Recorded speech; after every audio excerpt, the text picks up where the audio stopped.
At the end of my company's year-end party, I came home to find my daughter collapsed at the door.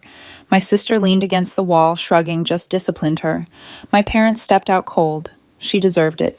Shaking, I called for help. But when the medic saw my sister, she froze and whispered, "Ma'am, is that really your sister?" Because actually, the conference room sparkled with fairy lights and champagne glasses. On December 15th, everyone at Mir and Associates had dressed up for the annual celebration, and I stood near the window in my navy dress, watching snow drift past the downtown skyline. My phone buzzed 3 times in my clutch, but I ignored it. These events only happened once a year, and my boss had specifically mentioned wanting to discuss my upcoming promotion. Sarah, another drink. My colleague Jennifer appeared at my elbow with 2 flutes. I should probably head out soon. I glanced at my watch. 8:30. Amber's alone at home. Jennifer waved dismissively. "Isn't your sister staying with you? And your parents visited yesterday, right? She's fine." My sister Natalie had arrived from Portland 2 weeks ago, claiming she needed a break from her retail job. Our parents, Linda and George, had driven down from their retirement community in Florida to spend time with their granddaughter. The arrangement should have felt comforting. Instead, something had twisted in my stomach every morning when I left for work. Amber was 12, bright and sensitive, with her father's dark curls and my stubborn chin. After the divorce 3 years ago, David had moved to California for his new wife and rarely called. My daughter had learned to rely on herself, becoming quieter with each missed birthday call. The phone buzzed again. I pulled it out this time, seeing 3 missed calls from my home number. A text from Natalie Reed. "Everything under control. Don't rush." Something in those 5 words made my hands cold. I need to go. I set down my untouched champagne and grabbed my coat from the rack near the door. Jennifer called after me, but I was already in the elevator jabbing the lobby button. The descent felt endless. My heels clicked across the marble floor as I pushed through the revolving doors into the December night. Snow had started falling heavier, coating my hair and shoulders as I ran toward the parking garage. Traffic crawled through the slick streets. I gripped the steering wheel, taking side streets and alleys I normally avoided. The 20-minute drive stretched into 40. My phone sat silent in the cup holder, which somehow felt worse than another call. Our apartment building finally appeared, its brick facade covered in holiday decorations the landlord had installed last week. I abandoned my car in a visitor spot and sprinted toward the entrance, my heels slipping on ice-slick pavement. The elevator climbed to the 4th floor. The hallway stretched before me, our apartment door visible at the end. Something dark lay crumpled against it. I ran. Amber lay face down on the hallway carpet, one arm stretched toward the doorknob. Her favorite purple sweater was torn at the shoulder. Blood matted her dark curls on the left side of her head. "Amber." I dropped to my knees, my hands shaking as I touched her neck. A pulse. Thank God. Faint but steady. Her skin felt like ice. The apartment door swung open. Natalie leaned against the frame in yoga pants and an oversized sweater, arms crossed. Her blonde hair was pulled into a perfect ponytail. She looked utterly calm. "Oh, you're home." She examined her manicured nails. "Just disciplined her a bit." "What did you do?" I cradled Amber's head carefully, feeling the sticky warmth of fresh blood. My parents emerged from the living room behind Natalie. Linda wore her usual disapproving expression, lips pressed thin. George stood with his hands in his pockets, not meeting my eyes. "She deserved it," Linda announced. "The child has no respect. Talking back, refusing to do simple chores. We tried to help you raise her properly." "She's bleeding," I said, my voice cracking. "She's unconscious in the hallway." "Stop being dramatic." Natalie examined the door frame as if it held more interest than her niece's body. She fell. Kids fall all the time. My hands fumbled with my phone. I dialed 911, giving our address through chattering teeth. The dispatcher's calm questions helped focus my panic. "Yes, she's breathing. No, I don't know how long she's been unconscious. Please hurry." "You're overreacting," George muttered, making a scene like always. I ignored him, stripping off my coat to drape over Amber's still form. Her face looked so small against the dark carpet, lips tinged with blue. How long had she been out here? How many times had my phone buzzed while I sipped champagne and talked about promotions? The dispatcher stayed on the line, talking me through checking Amber's breathing again, making sure she stayed stable. 8 minutes felt like 8 hours. Sirens wailed in the distance. I stayed on the floor, one hand on my daughter's shoulder, willing her to open her eyes. Natalie had retreated into the apartment. My parents stood in the doorway like sentries, not offering help or comfort. Footsteps pounded up the stairwell. Two paramedics emerged carrying equipment, a man and a woman in Navy uniforms. The woman took the lead, kneeling beside me with practiced efficiency. What happened? She pulled out a blood pressure cuff, wrapping it around Amber's thin arm. I just got home and found her like this. The words tumbled out. My sister said she disciplined her, but I don't know what that means. There's blood in her hair. She won't wake up. The male paramedic shone a light in Amber's eyes, checking pupil response. The woman palpated the back of my daughter's head carefully, her gloved fingers coming away crimson. Possible concussion. We need to stabilize her neck. They moved with synchronized efficiency, fitting a cervical collar around Amber's throat. Natalie appeared in the doorway again. The female paramedic glanced up from securing the collar, and her entire body went rigid. The blood pressure cuff slipped from her hands. Ma'am. She stared at my sister, all color draining from her face. Is that really your sister? Yes, Natalie. Why? The paramedic stood slowly, her partner looking up with confusion. She pulled me a few steps away, voice dropping to barely above a whisper. Because actually, I treated a little girl 2 years ago. Same apartment building, different floor. 8 years old. Multiple bruises. Broken arm. The injuries didn't match the story the parents gave. She swallowed hard. The mother looked exactly like your sister. Same face, same hair, but she gave the name Victoria Chen. I felt the blood drain from my face. That's impossible. I never forget a face, she said quietly, especially in cases like that. CPS was called, but the family disappeared before the investigation concluded. Her eyes held mine. The father's name was Robert Chen. The girl was Emma. Natalie stood in the doorway watching us. Her expression remained neutral, pleasant, even like she was observing something mildly interesting on television. Check this out, the male paramedic said. He had lifted Amber onto the stretcher. He pulled back her torn sweater, revealing bruises along her ribs in various stages of healing. Yellow-green older ones mingled with fresh purple marks. Finger-shaped impressions circled her upper arm. These are defensive wounds, the female paramedic said, her voice hardening. And this bleeding is from blunt force trauma, not a fall. I want to ride with her. My legs felt unsteady. Of course, but ma'am, I need to report this. It's mandatory. She pulled out her radio. And you should know that if your sister is who I think she is, she's dangerous. Very dangerous. The ride to Mercy General passed in a blur of sirens and monitoring equipment. Amber remained unconscious, her face obscured by an oxygen mask. I held her cold hand and whispered apologies into the antiseptic air. They rushed her into emergency the moment we arrived. A nurse guided me to a waiting area with gray chairs and year-old magazines. I sat alone, my evening gown incongruous among the worried families in sweats and jeans. A doctor appeared after 30 minutes that felt like 30 years. Your daughter has a severe concussion and 3 cracked ribs. There's evidence of repeated trauma over several weeks. We've contacted Child Protective Services and the police. Will she wake up? The scans show no brain bleeding, which is good, but we're keeping her sedated for now to let the swelling reduce. She should regain consciousness within 24 hours. He sat in the chair beside me. Can you tell me what happened? I explained everything. Coming home from the party, finding Amber collapsed, my sister's casual cruelty. The words sounded insane as they left my mouth, my own family, my own sister. The doctor listened without interruption, making notes. We see this more than people realize. Generational abuse patterns. Family members enabling harm. 2 police officers arrived an hour later. They took my statement in a private room, recording everything. Detective Williams was in her 50s with kind eyes and a no-nonsense attitude. Her partner, Officer Brooks, looked fresh out of the academy. We went to your apartment, Detective Williams said.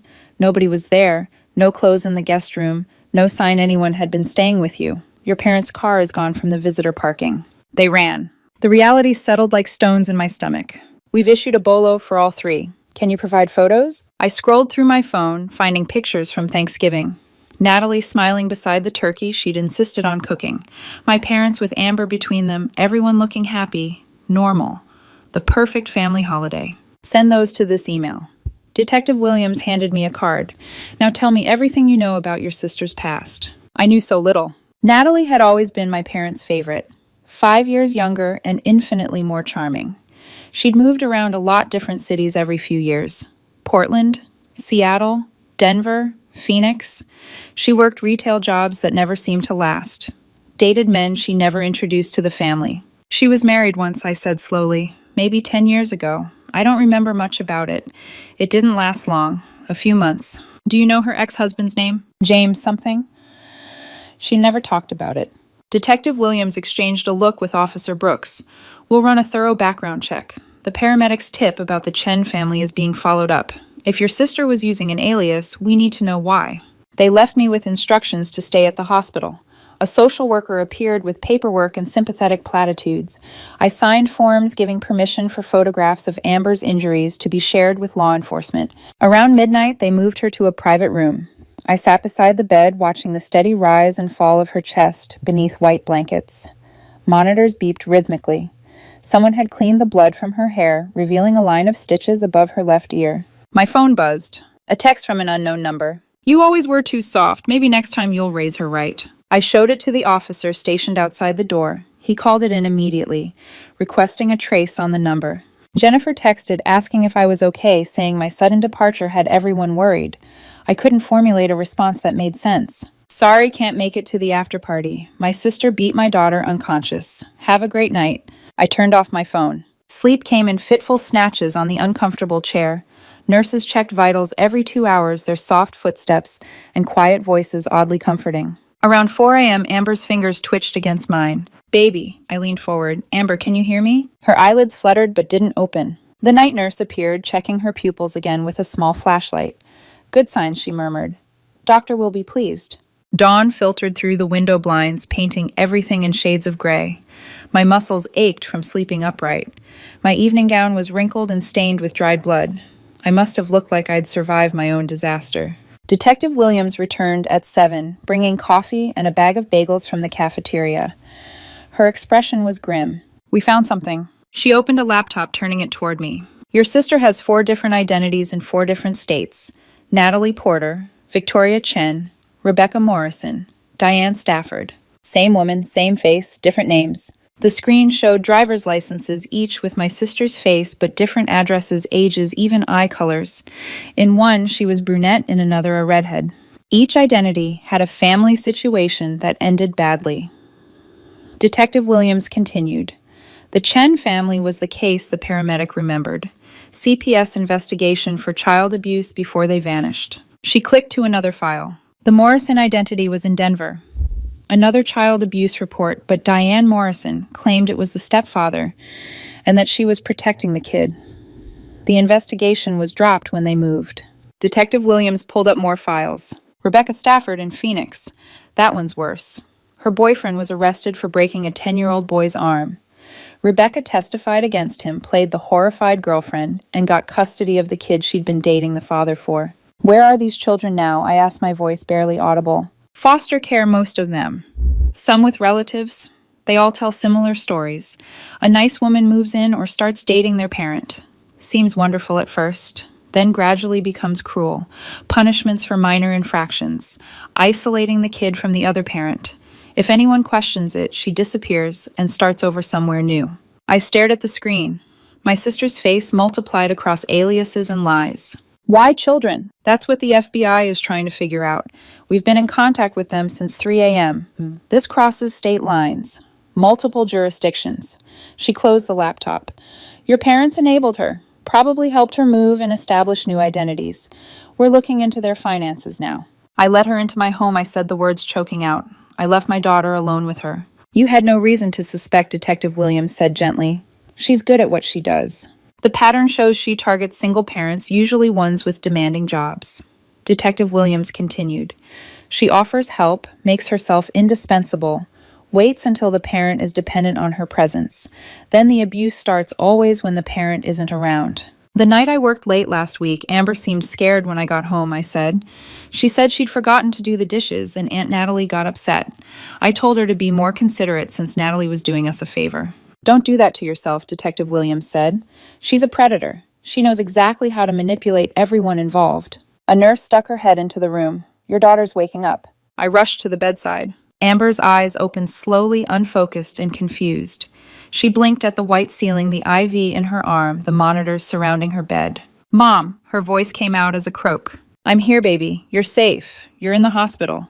Tears streamed down my face. Is Aunt Natalie here? Panic flooded her expression. She tried to sit up, gasping at the pain. No, honey, no. She's gone. She can't hurt you anymore. Amber collapsed back against the pillows, sobbing with relief. The sound broke something inside me.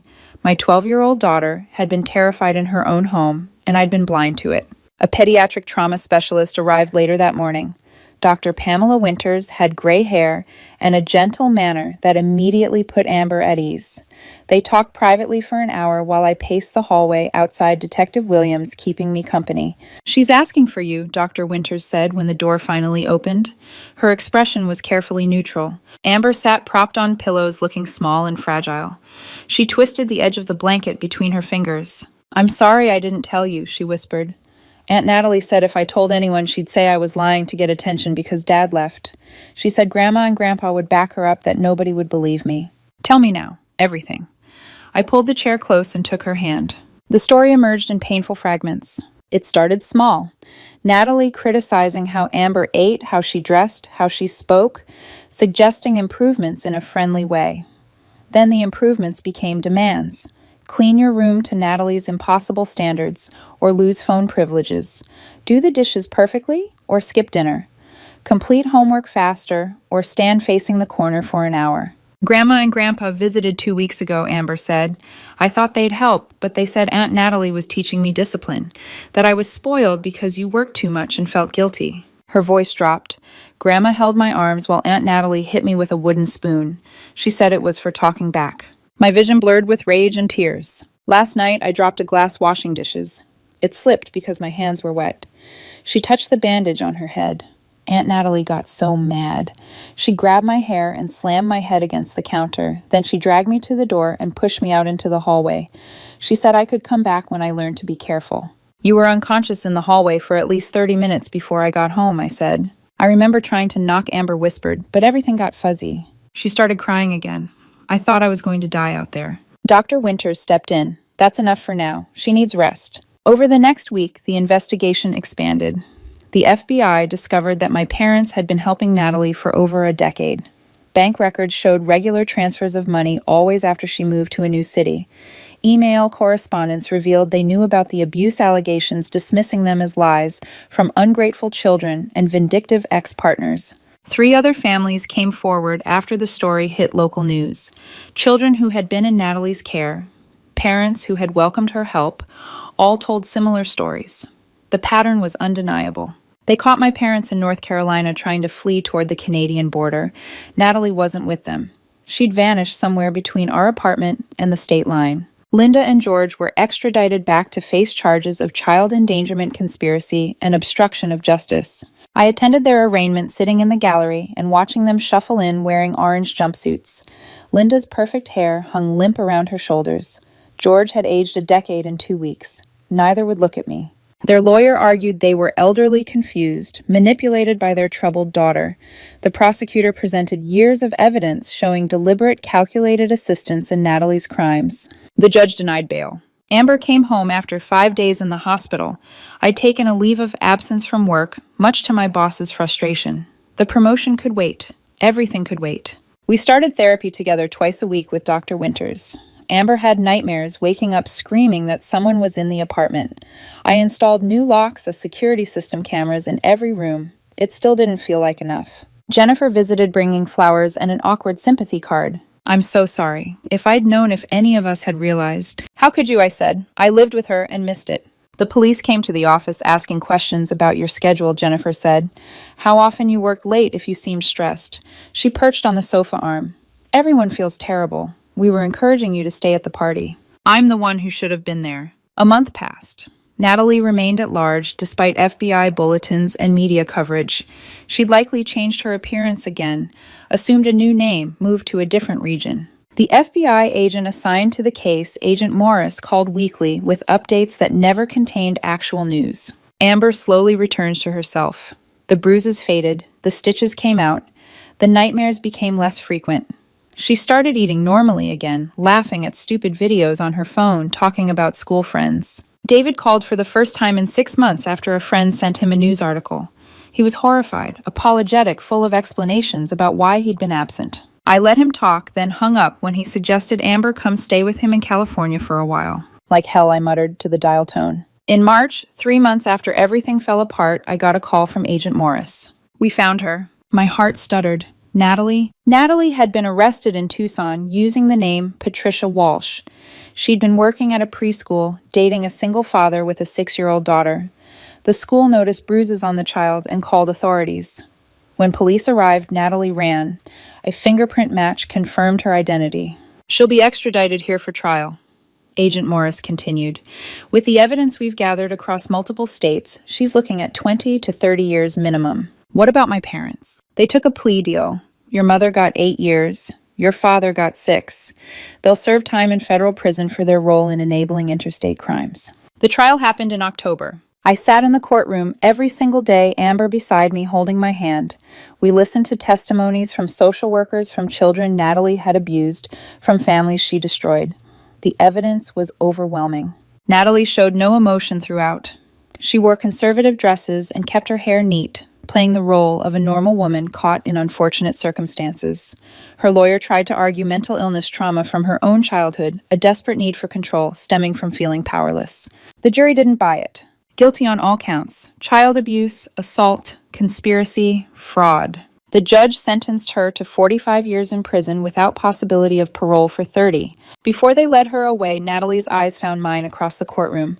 She smiled, just a small curve of her lips there and gone. I smiled back because she'd lost everything, while Amber and I still had each other. Outside the courthouse, news cameras clustered around our lawyer. Attorney Richard Chen, ironically sharing his surname with one of Natalie's aliases, gave a statement about justice and protecting children. I declined to comment, wanting only to go home. Amber started 7th grade that fall. She joined the art club and made friends with a girl named Taylor who loved horror movies and had a collection of vintage band shirts. Life felt almost normal again, though we both knew it would never be the same kind of normal as before. I got the promotion eventually, though. The shine had worn off.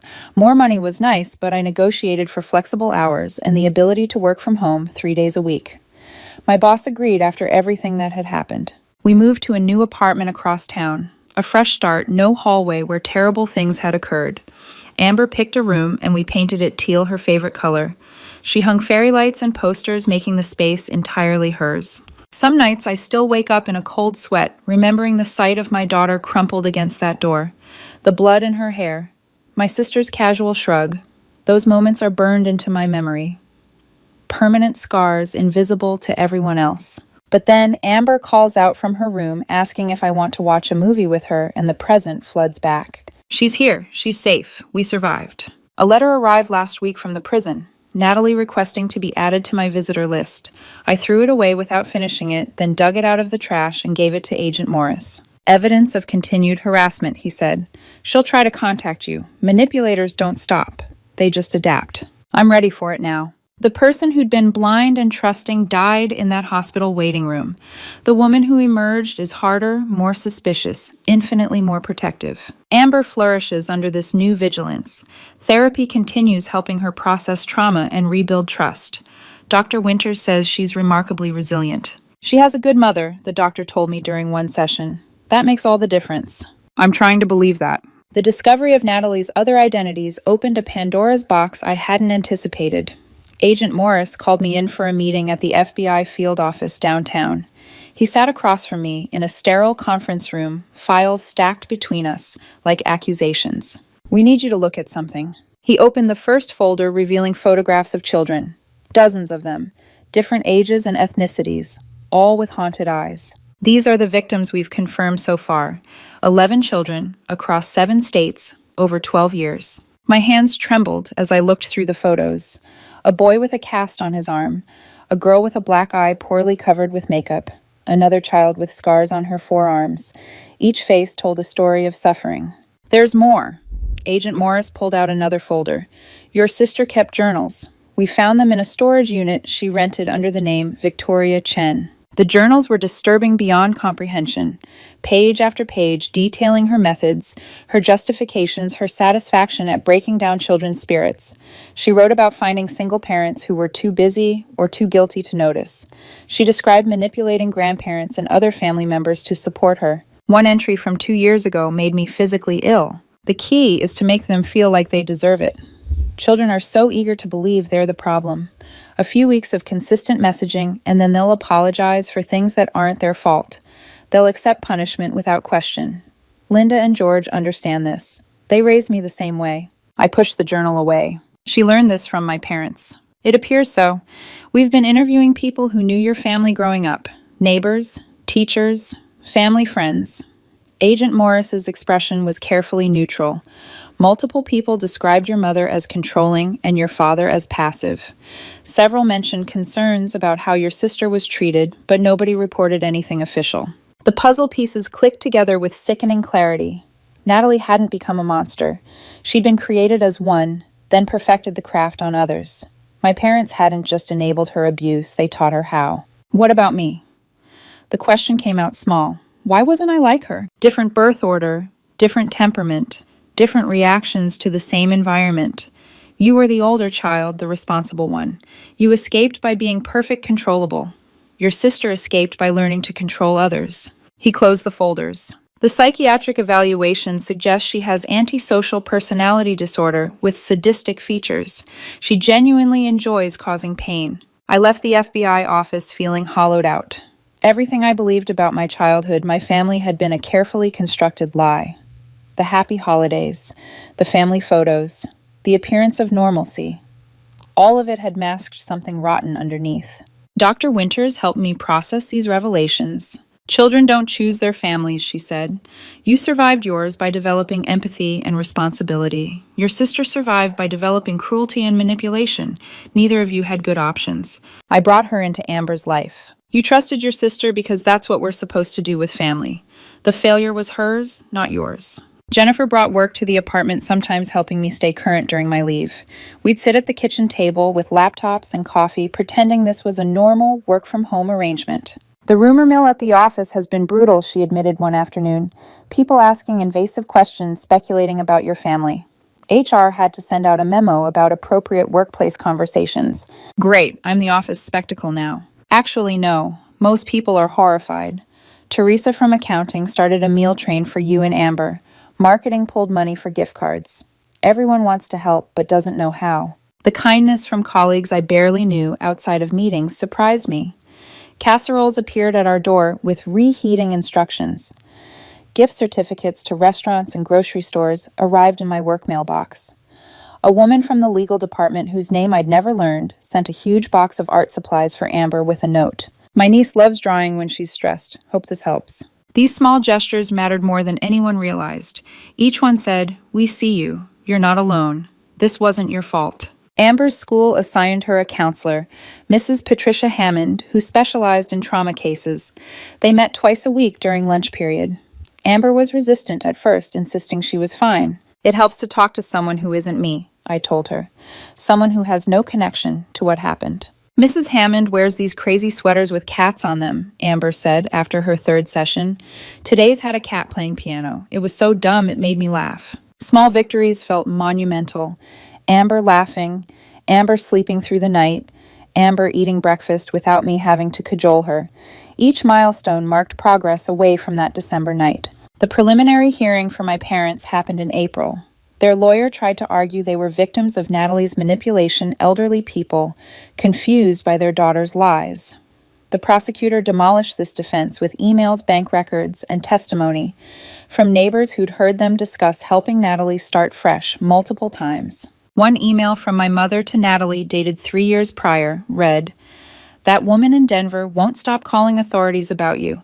George thinks you should move again. We can wire money for first and last month's rent. Remember to use a different last name this time." They'd known. They'd always known. And they'd helped her escape consequences repeatedly. The judge ordered them held without bail, confirming the earlier arraignment decision. As they were led from the courtroom, my mother finally looked at me. Her expression held no remorse, no shame, only anger that I had destroyed their family by involving authorities. I realized then that she still didn't believe Natalie had done anything wrong. In her mind, the real crime was my betrayal of family loyalty by protecting my daughter. David showed up at our new apartment unannounced in May. I opened the door to find him standing there with flowers and a stuffed animal looking uncomfortable in an expensive suit. "I want to see Amber," he said, "to apologize, to help if I can." He shifted the flowers.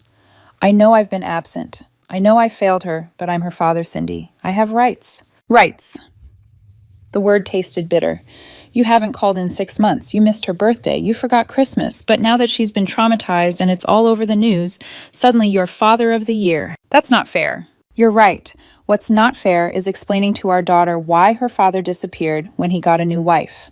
What's not fair is her learning to expect nothing from you so she won't be disappointed. I started closing the door. Come back when you've actually been present for more than a week. I'm getting a lawyer. His voice turned cold. I'm filing for partial custody. Go ahead. Explain to a judge why you've contributed nothing to her life for 3 years, then suddenly want custody after she's been abused. Explain your 6 months of silence after her hospitalization. I'm sure that'll go well. I slammed the door. Amber appeared in the hallway, having heard everything. I don't want to see him, she said quietly. I don't want to visit California and pretend we're a happy family. He left us. I know, baby. He won't force you, I promise. David's lawyer did contact my lawyer. Richard Chen responded with a detailed timeline of David's absence, his failure to pay child support on time, and his lack of involvement in Amber's medical crisis. The custody threat evaporated after one phone call.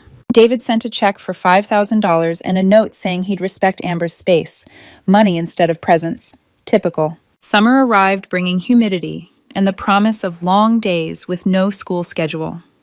Amber and I established new routines. Morning walks around our neighborhood, afternoons at the library or the art museum, evenings cooking dinner together, experimenting with recipes that sometimes worked and often didn't. Taylor came over frequently. She was a good influence, funny and creative without being wild. They'd spend hours in Amber's room drawing or watching videos, their laughter filtering through the apartment like music. Taylor's mom wants to meet you, Amber mentioned one evening. She keeps saying she should introduce herself since we're always together. That's nice. Invite them for dinner this weekend. Catherine Morris turned out to be a physical therapist with red hair and an easy laugh. She arrived with wine and stories about Taylor's dramatic streak. She's wanted to be a director since she was 6, Catherine explained. Watching the girls through the kitchen doorway as they debated camera angles for some video project. Everything's a production with her. Getting dressed for school becomes a costume design challenge. Amber's been so much lighter since they became friends. Taylor told me what happened, Catherine said quietly. Not the details, just that Amber had been through something hard. For what it's worth, your daughter is resilient and kind. You've done something right. We became friends, Catherine and I. She understood single parenting struggles having divorced Taylor's father 5 years ago. We commiserated about custody arrangements and work-life balance over coffee, while our daughters plotted creative projects. Sometimes I worry I'm too protective now, I admitted during one of our morning walks. I check on Amber constantly. I panic if she's 5 minutes late texting back. I know it's not healthy. You're healing too, Catherine said, adjusting her sunglasses. Give yourself time. Trauma doesn't disappear overnight. You're allowed to be hypervigilant for a while. Agent Morris called in July with news that Natalie's trial date was set for October. The prosecution is confident, he said. We have evidence from multiple jurisdictions, testimony from numerous victims, her own journals. She'll be convicted. What if she's not? Then we retry her in another state. We have enough charges to keep her in prison for life several times over. She's not getting out. The certainty in his voice helped quiet some of my anxiety. Natalie would face justice. My parents would face justice. The system was working slowly but surely. Amber started reading again, something she'd stopped after that December night. She devoured fantasy novels, losing herself in magical worlds where good triumphed and heroes saved the day. I like stories where kids are powerful, she explained when I asked about her reading choices, where they fight back and win. You fought back, I said. You survived. I guess it doesn't feel like winning, she said thoughtfully. It feels like I just didn't die. Dr. Winters explained this was normal. Survivors often struggled to see their survival as victory when they still carried trauma. Healing is her win, the doctor told me. Every day she processes more, grows stronger, reclaims herself. That's the triumph. On the anniversary of that December night, Amber and I baked cookies together in our new kitchen. We didn't discuss what we were marking, but we both knew. 1 year since everything shattered, and then slowly began rebuilding. Mom, Amber said, looking up from decorating a sugar cookie with purple icing, I'm glad you came home when you did. Me too, baby. Even though everything was terrible and scary, at least now I know you'll always believe me. You'll always protect me. I pulled her into a hug, careful of her still healing ribs and spirit. Always, forever, no matter what. We ate cookies and watched a ridiculous comedy, laughing at stupid jokes and throwing popcorn at the television. Just a regular Friday night for a mother and daughter who'd survived and held together. My phone buzzed with the news alert. Another case had been linked to Natalie's crimes, a family in Texas from 8 years ago. The FBI was reopening the investigation. More victims, more evidence, more years potentially added to her sentence. I deleted the alert without reading the full article. That chapter of our lives was closed. Natalie was behind bars. My parents were paying for their complicity, and Amber was safe in our home, decorated with her artwork and filled with her laughter.